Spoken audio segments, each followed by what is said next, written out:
Et... Dites un peu de sérieux, les gars. Salut Pascal, Bonjour Maxime. comment vas-tu? Bien. Que fais-tu dans la vie? Peux-tu un peu nous expliquer Ouais, ce que- ouais. Ce que je fais dans la vie, j'essaie de gagner ma vie avec un boulot, on va dire normal. Je suis fonctionnaire. Ça, c'est ce qui paye le mois. Et depuis 96 maintenant. En 96, j'ai eu ma première publication, si tu veux, qui était un recueil de nouvelles. Qu'il ne faut plus chercher parce qu'il est épuisé. Et un peu heureusement, parce que c'était pas très bon. Et depuis 96, enfin, ça m'a mis le pied à l'étrier pour le reste. Et ça m'a permis aussi de rentrer dans le monde de l'édition, dans lequel je suis assez actif maintenant, puisque je suis également éditeur, mais pas à mon nom, pour d'autres maisons d'édition, relecteur de manuscrits, etc. etc. quoi. Et parlons un petit peu de ce lieu, on voit qu'il est assez intime, on voit tes livres, tes CD, Ouais. beaucoup de livres d'ailleurs. Que représente-t-il pour toi? Ben, j'ai un peu dû tout reconstruire, hein, donc pour passer un peu vite sur ma vie personnelle, ben, il y a eu un divorce l'année passée. Bon, ben, il faut se réinventer dans ces cas-là, et la meilleure façon de se réinventer, c'est de se reconnecter avec soi-même. Donc, ce lieu me ressemble parce que je le voulais ainsi, parce que j'avais l'occasion de me ressourcer, de reprendre mes racines, etc. Donc oui, de redéployer mes livres, et encore, il y a encore 8 caisses à la cave. j'ai laissé la science-fiction en bas, quoi, mais ouais, ouais. J'aime bien les couleurs, j'aime bien les couleurs de cet appartement, et c'est aussi un lieu qui m'aide moi à être inspiré, quoi. Ouais, il est près de tout aussi, Place Sainte-Catherine. Ouais, ouais. Mais surtout, il est en retrait. Ouais. En fait, il est dans le centre. Quand je dis que je suis venu habiter dans le centre, les gens me traitent de taré, parce que bon, j'ai quand même vécu à la campagne pendant 22 ans, hein, à Braine-le-Comte. Et en réalité, je suis un peu caché en plein milieu du centre, quoi. Personne ne me voit parce que justement, je suis dans le centre. Ici, on est à l'arrière d'un immeuble, il y a une rue devant, on n'entend pas. Il y a une école à côté, on entend peut-être un peu. Comment tu commences la poésie et où en es-tu à l'heure actuelle? Ok, alors la poésie, c'est assez amusant parce que je me prétendais pas poète. Quand le recueil de nouvelles, le premier recueil de nouvelles dont je t'ai parlé est sorti, il y a des gens qui disaient quelle langue poétique, etc. Et moi je disais fuck off, je suis pas poète. C'est quelque chose que j'ai dû accepter en réalité venant de l'extérieur, quoi. Venant d'autres personnes, que j'avais effectivement une écriture poétique, ouais. À ce moment-là, les gens qui m'ont le plus frappé, enfin que je lisais et qui me frappaient le plus, c'est des gens comme André Ardelais, qui n'est pas connu du tout, mais je possède l'intégrale là quelque part de ces... Ah ouais, là-bas. Ouais, là-bas. Vas-y. De tous ces livres. Moi, j'étais déjà un grand lecteur quand j'étais adolescent, et puis ce sont ces genres de choses qui m'a frappé, quoi. C'était soigner l'écriture. Ça, c'est très important en poésie, de ne pas se laisser aller, tu vois, voilà. Et d'avoir vraiment une discipline dans l'écriture. Ce qui fait que j'écris très très peu aussi, d'ailleurs. Je suis tellement discipliné que j'écris très très peu. Et D'ailleurs, tu nous avais même dit lors de notre dernière rencontre que tu détestais te répéter et que c'était peut-être pour ça que tu écrivais si peu. Ouais, c'est ça. Ça veut dire que tu trouves qu'il n'y a pas de fil conducteur entre tes... Non, il y a forcément quelque chose, mais c'est très profond. Ce que je n'aime pas faire, par exemple, tu peux inventer une dénovelette, tu vois la taille que ça a, hein, ça tient sur une carte postale, c'est d'ailleurs le but. Bon, il y en a qui sont en 3 temps, il y en a une qui est une seule longue phrase. Si j'avais trouvé une technique et que je l'avais répétée à l'infini, je m'embêterais beaucoup, je pense. Donc je cherche des thèmes différents, mais c'est toujours plus ou moins la même façon d'exploiter quand même, quoi. C'est de rechercher derrière les apparences, de parler du monde de l'enfance, comme on peut la regretter quand D'ailleurs, j'ai vu ton texte avec l'enfance, c'était quoi? C'était Bastien, il me semble. Ouais. Bastien, tu peux... Bastien, ouais. En fait, dans le cadre de mon travail de fonctionnaire, à un moment donné, j'ai été renforcer le secrétariat de Saint-Nicolas, si tu veux. Et donc, ce sont des... Bastien, c'est une histoire réelle.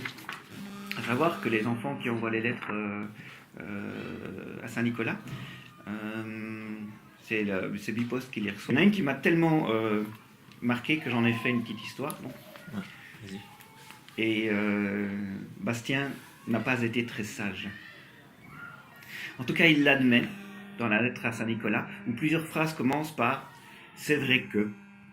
C'est vrai qu'il y a eu la crise, par exemple. Il demande des cartes Pokémon, un jeu PS, enfin des jeux de son âge, parce que faute avouée est à moitié pardonnée. Ce sont ses propres mots et il n'a que 9 ans. Et si vraiment c'est pas possible, il renonce à tout ça et demande que sa maman le croie pour la crise, que c'était vrai. Parce que tout à coup on a une faille, tu vois, comme dans un mur on a une faille où on a la vie de ces gens-là. Et on a la vie de Bastien. Et Bastien qui est prêt à renoncer à tous les cadeaux pour que sa maman le croie, pour que la crise c'était vrai. Alors, il ne l'a pas détaillé dans sa lettre, parce que ça avait été la crise, en quoi sa maman n'avait pas cru, etc. Mais moi, ça m'a serré le cœur. Lors de notre première rencontre, tu m'avais parlé d'une certaine difficulté de vivre avec d'autres êtres humains. Ben, j'allais y arriver parce que un des moteurs de l'écriture, c'est ça, et puis c'est de transfigurer ça aussi. J'ai pas envie de raconter ma vie. Ça n'a pas beaucoup d'intérêt. Si on reste sur le quant à soi, il faut rendre les choses un peu universelles, je pense. Et ça a été un des textes écrits relativement tard, donc dans la réédition de cette novelette, qui était celui-là. J'ai pas tous les exemplaires de tous mes livres ici. J'ai plus l'habitude de défendre les textes des autres. Mais voilà. Je cherche à vivre en humaine compagnie, en souffrant l'invisible handicap d'être moi aussi humain. Parce que enfin, c'est un peu ma quête, quoi. Une fois que j'ai trouvé cette phrase-là, si tu veux, enfin ces deux phrases-là, je savais que je devais le mettre en ouverture du prochain recueil. Parce que c'est vraiment le fondement. C'est ce qui avait été dit avec d'autres mots par des critiques, par voilà. La difficulté de vivre, etc. On l'a tous, la difficulté de vivre. Je commence pas à me plaindre non plus. Hein. Mais est-ce que tu prends ça pour un handicap? Oui, ben le handicap d'être humain en fait. Parce que aussi bien on peut se regarder les uns les autres, se trouver semblables. Au-delà des couleurs de peau, etc. Je fais même pas. Je parle vraiment du fait d'être humain, profondément humain. Et en fait, on voit bien aussi que ça ne clique pas nécessairement automatiquement. Le handicap d'être humain, c'est à la fois se sentir appartenir à un ensemble plus grand que soi, etc. Et à la fois se dire bon, maintenant il faut que ça roule, il faut que je choisisse mes relations, que j'en fasse fructifier certaines. Il y en a certaines qui vont pourrir. Pour ne pas, et là, je parle même des relations relativement superficielles. Hein, mais après ça, évidemment, il y a tout le problème des relations d'amour et des histoires d'amour, etc. Et qui sont encore les plus compliquées, ou des histoires père-fils, père-fille, etc. Quoi. Ouais. Ce sera un mal de vivre pour toi? Oui, c'est un mal de vivre, tout à fait, bien sûr, oui. Celles-là. Je les embrasse de ma barbe mal faite et elles ne sentent rien. Je leur souffle dans l'oreille et elles ne sursautent pas. Elles ont le regard perdu, des anges auxquels on aurait coupé les mains, esclaves muettes, exutoires de mes jouissances. Elles me fournissent un orgasme plaintif, une larme de sperme au coin de la lèvre. Leurs odeurs sont les miennes, sans plus. De jour en jour, les restes de ma semence fécondent d'autres chagrins terriblement miens. Donc tu vois, c'est par rapport à ce qu'on disait sur les relations humaines, etc. Ouais. Je ne sais pas si ça se devine comme ça, mais je parle clairement d'une poupée gonflable. Et si l'amour n'est pas échangé, n'est pas... voilà, on va pas bien loin. On féconde juste son propre chagrin. Je ne crois pas au mariage avec soi-même. Mais d'ailleurs, je sais pas si j'ai raison, hein, mais ce texte me fait penser à mardi. Mardi, nous faisons l'amour. Pas parce que c'est mardi, c'est juste un éclair qui me traverse comme ça, en même temps que l'orgasme. Tiens, nous sommes mardi. Nous sommes mardi et je n'ai pas encore fait les courses. Ceci étant la pensée complète de cela, en plus trivial bien sûr. Un mardi en mai, on sent tout de suite la marguerite matinale, la fleur de peau. Face à cet autre mardi, nettement plus obscène, deuxième jour de la semaine, n'en reste plus que 3. Merde, le pain. Le pain. À cette heure-ci, il n'y en aura plus. Si je n'y vais pas, on va devoir s'en passer. Tu comprends mon cœur? Tandis que l'amour... Voilà, il faut savoir de temps en temps avoir des priorités. Entre faire l'amour ou aller chercher le pain. Si tu crois qu'il y aura... si tu crois qu'il y aura du... que tu vas manquer de pain, et que tu ne te poses jamais la question de savoir si tu manqueras d'amour ou pas, il y a peut-être quelque chose qui ne va pas, quoi. Mais je ne cherche pas à démontrer non plus. Je dis juste, voilà, c'est... En plus, oui, avec l'histoire récente du divorce, c'est typiquement le genre de choses qui me traverse la tête. Et tes textes viennent comme ça, en fait, ou bien tu travailles, retravailles? J'essaye de relire mon texte de tous les sens possibles. C'est comme si je le considérais presque comme un objet en 3 dimensions, si tu veux. Et que je puisse le regarder dans tous les sens. Que je me dise, tiens, est-ce que ça va? Bon, la métrique est importante, enfin la métrique, oui, le rythme. Est-ce que les virgules sont bien en place, etc. J'accorde une énorme attention à la ponctuation. Parce que la ponctuation, c'est quand même c'est lié à la respiration, c'est la façon dont les gens vont comprendre après aussi. Et donc, soit le mot ne colle pas, ou alors il a des connotations que je ne veux pas voir venir, il n'est pas assez précis, ou il l'est trop, parce qu'après tu fais deviner, par exemple si tu fais quelque chose d'un petit peu inattendu, tu fais deviner trop vite au lecteur, ce genre de choses. C'est le débat du fond et de la forme. Ouais. Je ne sais plus quel poète avait dit ça, je ne sais plus si c'est Valéry ou Éluard. Si on savait le travail que suppose la forme, on ne l'opposerait jamais bêtement au fond. Quand tu me demandes d'où vient un texte et si ça naît comme ça tout de suite, il faut que la forme soit là, mais il faut également que le fond signifie quelque chose pour quelqu'un. Si tu arrives avec une histoire inintéressante, et parfois ça arrive que j'écrive des choses et puis je me dis mais ça représente rien pour personne. Moi ça me fait bien rire, mais c'est comme de raconter une blague, quoi, tu vois. Si ça ne représente rien pour personne, ou bien s'il n'y a pas moyen que le lecteur trouve son propre fond, c'est pas très intéressant. Parce que il faut pas oublier quand même quelque chose aussi. Je pense que écrire pour être publié, c'est une erreur. Mais par contre, écrire pour être lu, ça n'en est pas une. Tu vois. Donc l'important, c'est d'écrire avant tout. Et de se figurer le lecteur et de laisser assez de place aussi au lecteur dans les textes. Il faut que le lecteur puisse rentrer dans les textes. Et ça, c'est, à mon avis aussi, une grosse erreur de débutant quand certaines personnes se mettent à écrire.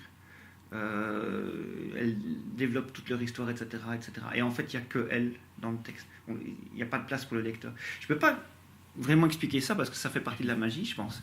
Ouais.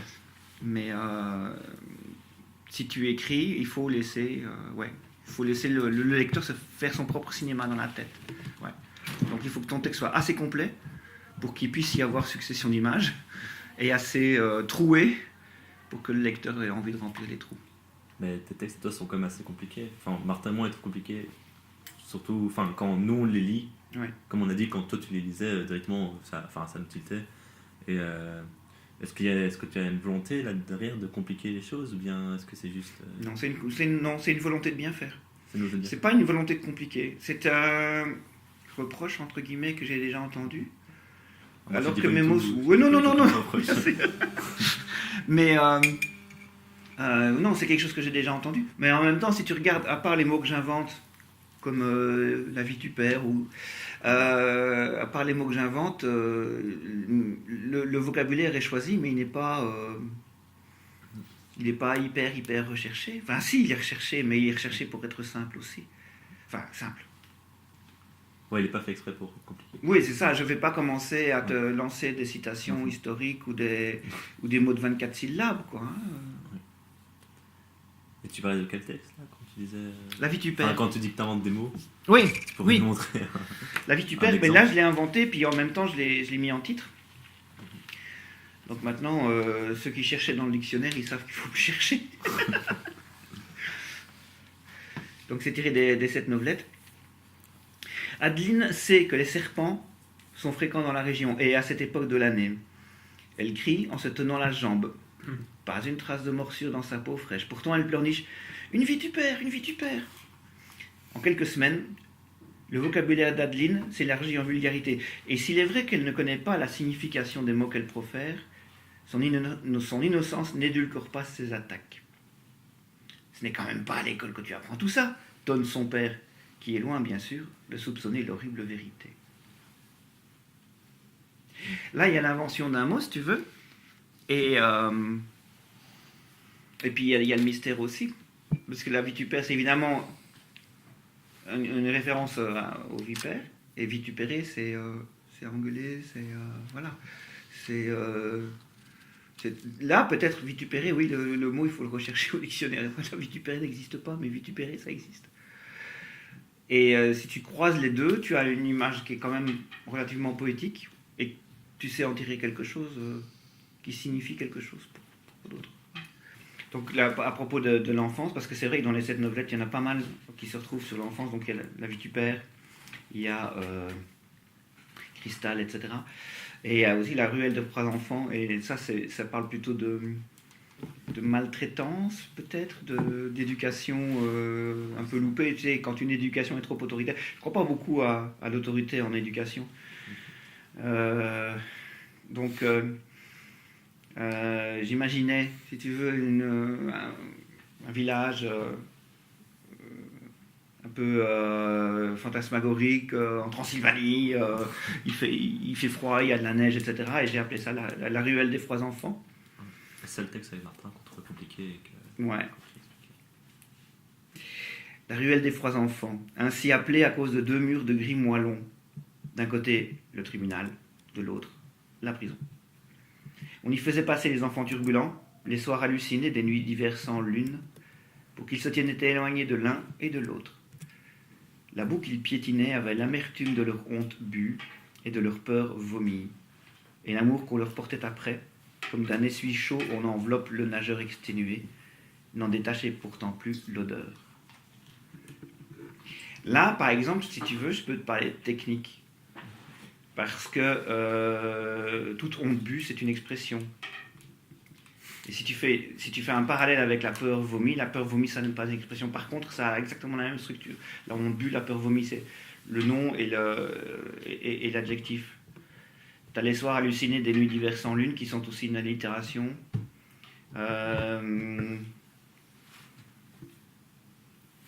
Et bon, tu as normalement... Enfin, si tu as une image justement de ces enfants qu'on envoie exprès dans le noir, dans la boue, etc.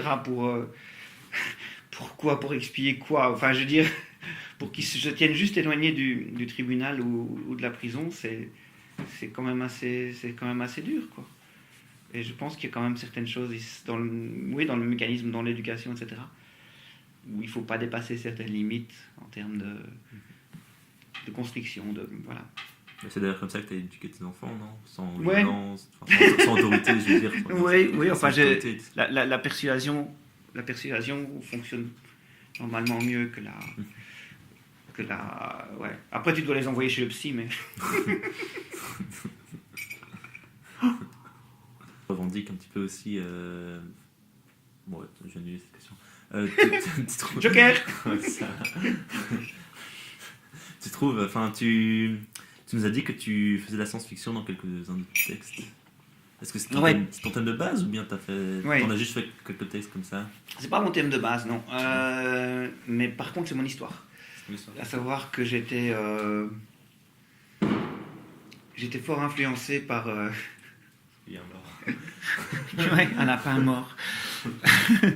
J'étais fort influencé quand j'étais jeune par une série à la Bibliothèque Verte qui s'appelait Les Conquérants de l'Impossible. C'était un gars que j'ai fini par rencontrer parce que ma grand-mère m'offrait les livres quand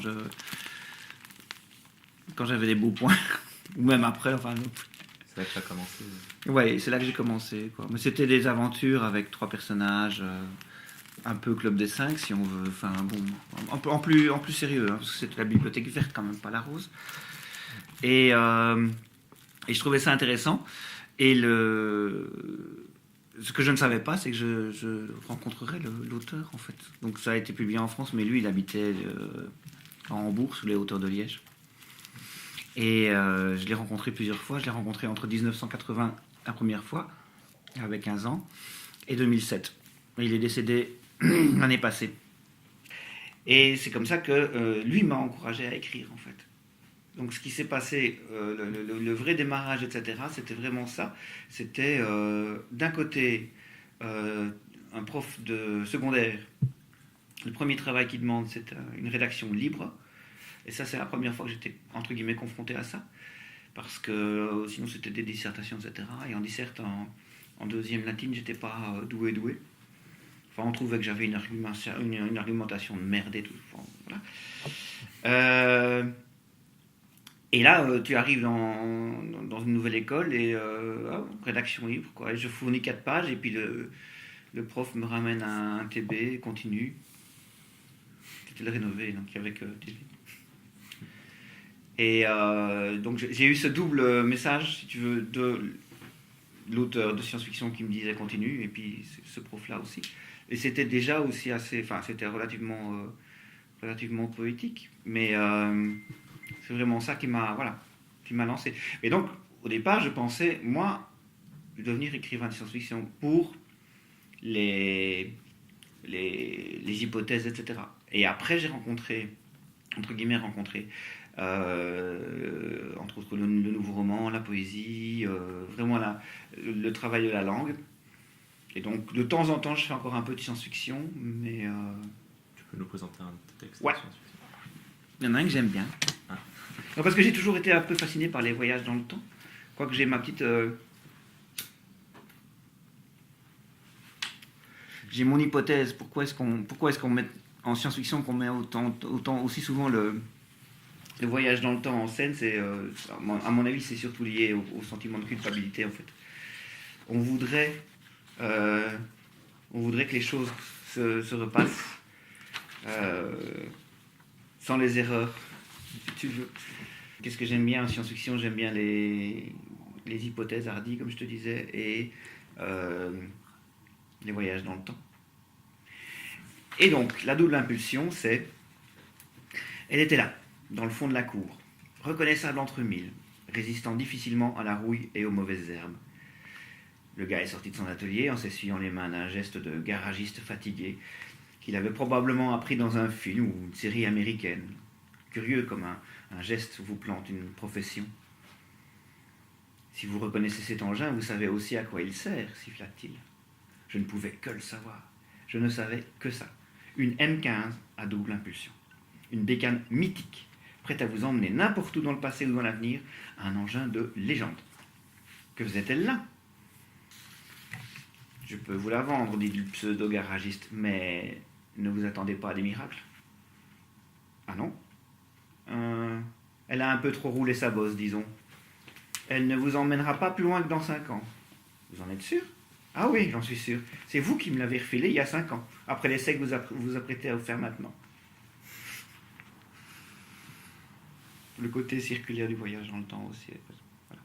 C'est amusant. C'est amusant à faire de temps en temps, et en même temps, j'ai essayé d'apporter aussi du soin à faire ce genre de choses-là par rapport à des poèmes, à des choses plus sérieuses ou plus tristes, quoi. Tu apparais dans Bord du Monde. Ouais. Sais-tu nous en dire plus sur ce recueil? C'est un recueil, non? Oui, c'est un... Alors là, j'ai mon nom à côté de quelques pointures de la littérature belge. Parce qu'il y a des Francis Danemark, Xavier Deutsch, Corinne Hooks. Enfin, quelque part, il doit y avoir Luc Baba aussi. Christine Vanacker, excellente Christine Vanacker, excellent écrivain belge. Et donc, un jour, il y a mon téléphone qui sonne et c'est Martine Cornil qui dit on a un projet avec 30 photos que j'ai faites. Bord de monde, ce sont des photos qui sont prises très très près, si tu veux, au point que les objets ne sont plus reconnaissables ni rien. Ou il y a des, ça donne des paysages, si tu veux. Et on s'est mis tous ensemble pour. Il y a eu un site à un moment donné qui était dédié à ça. Et on disait, moi je veux la numéro un tel, et moi j'avais choisi une de ces photos. Il faut savoir que ces photos existent aussi en version gigantesque, parce que Martine Cornil a fait une exposition, donc la photo que j'ai illustrée, je ne sais pas quelle taille ça a, c'est 1,50 m sur 1 mètre ou à peu près. Ça s'appelle Les murs en bord de mer. Les murs en bord de mer, ça a à voir aussi avec le phénomène récent des réfugiés, des migrants, etc. Et si tu veux, j'aurai encore un autre texte sur le même sujet un peu plus tard. Donc les murs en bord de mer. L'horizon s'est levé. La nuit a fui sous l'œil progressif du jour, emportant ses mécanismes armilières. Reste à la vue l'aquarelle délavée d'un troupeau d'oyas qui broutent les dunes. L'immobilité, l'attente infinie. Isola s'accoude à la rouille salée du bastingage. Une lassitude insidieuse lui grignote le cœur. Pourquoi n'a-t-on pas pris l'avion, maman? Ne reviens pas avec ça, tu sais très bien pourquoi. Pense à autre chose. Isola baisse les yeux. Le fil à plomb de son regard frappe la mer. L'inquiétude lèche mollement la coque en petites vagues irrégulières. Les marsouins reviendront peut-être demain ou dans 2 jours. On viendra bien nous chercher, dit maman. Il suffirait qu'on nous voie. Alors, ce texte-là, il parle des migrants, c'est ça? Ouais, entre autres. En fait, la photo que Martine avait mis par rapport à ça m'a fait penser à un bateau. Mais oui, là j'interprète déjà, mais c'était le but du jeu aussi. Quand Martine prend ses photos de bord de monde, c'est comme je disais tout à l'heure, des bouts d'objets, ça ne doit pas signifier quelque chose, mais pour moi c'est ce que ça a signifié. Et moi je voulais faire vraiment quelque chose qui soit raccord avec la photo. Il y en a qui sont partis dans des trucs, voilà, chacun son délire. Le mien était de coller à la photo. Je n'aime pas quand les choses sont trop disparates entre la photo et le texte. Parce que j'ai vu comme j'ai participé au recueil avec tous ces gens-là, j'ai vu des essais où ils partaient simplement sur la couleur, ou bien ils disaient mais oui, mais les deux se parleront. Moi j'ai quand même travaillé là-dessus, quoi. Enfin, j'ai essayé. Et donc tu as un autre texte sur les migrants? Et j'en ai un autre, oui, plutôt alors, genre poème aussi, enfin oui. Il est assez récent, tu l'as écrit. Et ça c'est assez récent, oui, tout à fait. J'ai presque cru que j'allais finalement t'attendre, là où la laine s'accroche au barbelé, aux lisières de la nuit absente, tout autre rendez-vous que tu m'aurais donné, au passage d'un nuage qui retrousse ses jupes. Vague horizon, vague voyage. J'ai presque cru que j'allais finalement t'attendre, mais les autres se sont retournés. Nous avons regardé de l'avant, les yeux sous la capuche. Vent de face. C'est le genre de choses que je publie, donc, que j'expliquais tantôt sur mon blog. Bon, en général, ça passe sur Facebook aussi un peu avant. Comme ça, je teste la popularité. Que penses-tu du monde du travail? Dans tes textes, tu en parles parfois. Ouais. Ouais, le monde du travail, c'est aussi un truc un peu qui te broie, quoi. Encore une fois, je disais, moi je suis fonctionnaire pour gagner ma vie. C'est quelque chose que je vis parce qu'il le faut. J'ai maintenant la chance de m'appliquer beaucoup plus dans l'édition, dans tous les foires, etc., dans les critiques, dans le concours. Mais en temps normal, il est ici. En temps normal, mon travail, c'est devant un ordinateur et dans un immeuble avec des ascenseurs, quoi.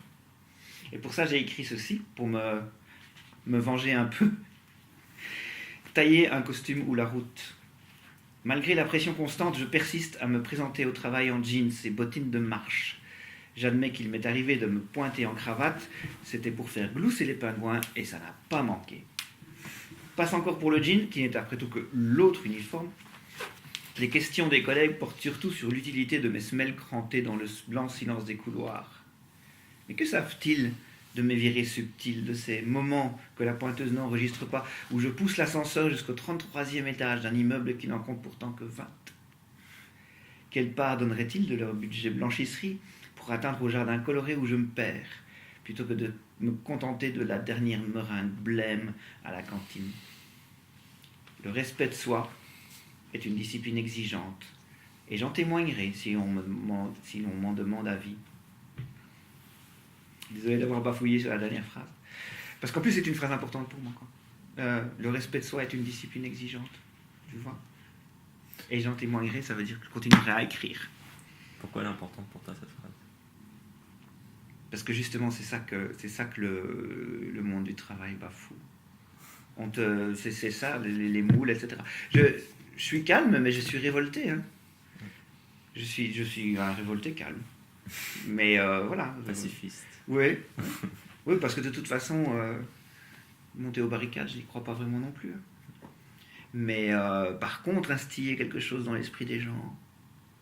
Si quelqu'un lit cette phrase-là et se retourne vers lui-même en se disant c'est quoi? Qu'est-ce que je dois faire pour mieux me respecter moi-même? Qu'est-ce que à force que les choses se passent jour après jour, on accepte des tas de choses qu'on ne devrait pas. C'est le système de la grenouille qu'on met dans de l'eau froide hein, et qu'on fait chauffer un petit. Si tu lances une grenouille dans de l'eau bouillante, elle va sauter et elle s'en aller. Si tu mets une grenouille dans de l'eau froide et que tu fais monter petit à petit la température, elle va mourir ébouillantée. Je ne pense pas, hein, mais c'est ce qu'on dit, c'est une image.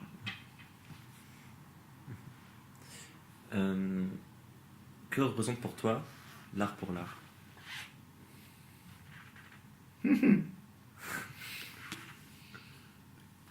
Pas grand-chose. Pas grand-chose. Non. Je suis pas dans cette démarche-là du tout. Je connais. Oui, non. Bah, à ce moment-là, l'art pour l'art, ce serait enfin, si je comprends bien ce que c'est. Parce que je comprends bien ta question, mais par contre, la notion de l'art pour l'art, ça peut recouvrir pas mal de choses différentes. Mais dans mon ressenti à moi, l'art pour l'art, ce serait justement que j'ai déjà, écrit des bouquins de 500 pages à la chaîne, quoi. Parce que écrire en automatique, écrire des choses qui se déroulent comme ça, c'est sans aucun problème. Je te fais 120 pages en 2 jours, mais sans aucun problème. Vraiment. Et ça, ce serait de l'art pour l'art, je pense. Il faut quand même qu'il y ait justement le fond dont on parlait, et la démarche et la conscience. Ouais, la conscience, je pense. L'art pour l'art, c'est du remplissage. Et du coup, qu'est-ce qu'un poète pour toi? Et pour toi, à quoi sert vraiment la poésie? Elle sert à se libérer, elle sert à considérer les choses qui peuvent se présenter de façon bizarre, des drôles de rencontres, en se disant mais non, au fond c'est naturel. Et de la même façon qu'on porte des lunettes, ou enfin, en fait c'est un prolongement de toi-même, quoi. C'est pas vraiment une prothèse, j'espère que non. Mais c'est un prolongement de toi-même, c'est un peu... les anglophones disent happy accident. Ça te permet de voir les choses quand tu la lis, en tout cas. Enfin, j'essaie de penser à la fois en tant que lecteur et en tant qu'écrivain. En tant qu'écrivain, c'est le plaisir de fournir des émotions.